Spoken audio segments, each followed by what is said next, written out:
بسم اللہ الرحمن الرحیم۔ اب ہم پڑھنے جا رہے ہیں جی رابرٹ ہیمنڈس 1575 سے 1629 تک کی بائیوگرافی۔ رابرٹ ہیمنڈ اکثر پہلا نیو فاؤنڈ لینڈ کینیڈین شاعر کے طور پر جانا جاتا ہے۔ یہ انگلینڈ میں پیدا ہوا۔ اس کا باپ انگلش ایکسپلورر، کولونیلسٹ اور شاعر بھی تھا۔ ٹوٹنس میں انگلینڈ کی ملکہ برطانیہ اول کا سرپرست رہا اور مرچنٹ کمپنی کا سیکرٹری بھی رہا۔ اکتوبر 1586 سے مارچ 1587 کے درمیان ٹوٹنس میں پارلیمنٹ کی نمائندگی کی اور 1589 میں ٹوٹنس کا میئر بن گیا۔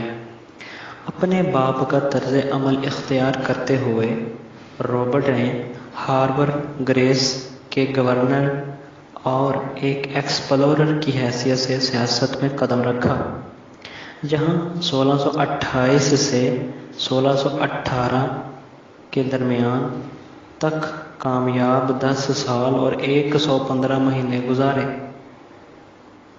اور پھر ایگزیٹر کالج سے گریجویٹ کیا۔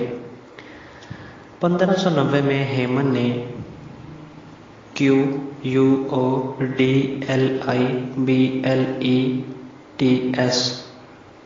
کوڈلیبلٹس نامی ایک کتاب جو کہ ایپیگرامز اور ورس پر مشتمل تھی پبلش کروائی، جس کی رونمائی نیو بریٹانیہ اور نیو فاؤنڈ لینڈ میں 1628 میں ہوئی۔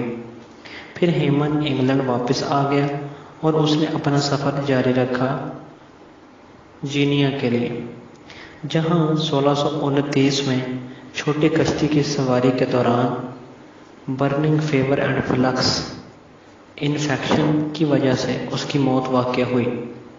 ہیمنڈس کی کوڈلیبلٹس پوئٹیکل اور ہسٹوریکل دونوں کی حیثیت رکھتی ہے اور نیو فاؤنڈ لینڈ لٹریچر میں سب سے پہلا ریکارڈڈ پیس مانا جاتا ہے۔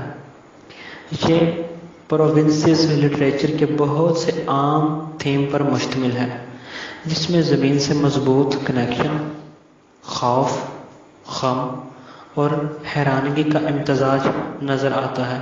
اس میں ہم مطالعہ کرتے ہیں کہ کس انداز میں ہیمن نے ایک سٹیزن کو جینٹل دکھایا ہے، مہربان دکھایا ہے، جنگلی حیات کی طرف تجسس، بہت زیادہ طنز و مزاح میں فراست، مال و دولت اور قسمت کے درمیان تعلق اور جان جوکھوں میں ڈالنے کا جذبہ سب بیان کیا ہے۔ یہ کتاب ہاربر گریس کی سیٹلمنٹ کی تاریخ کو مختصراً بیان کرتی ہے کہ کس ٹف کنڈیشنز کو فیس کرتے ہوئے انگلش اینڈ آئرش پیپل نے سیٹلمنٹ کی، کہ جب وہ لوگ فیم اور فارچون کو تلاش کر رہے تھے۔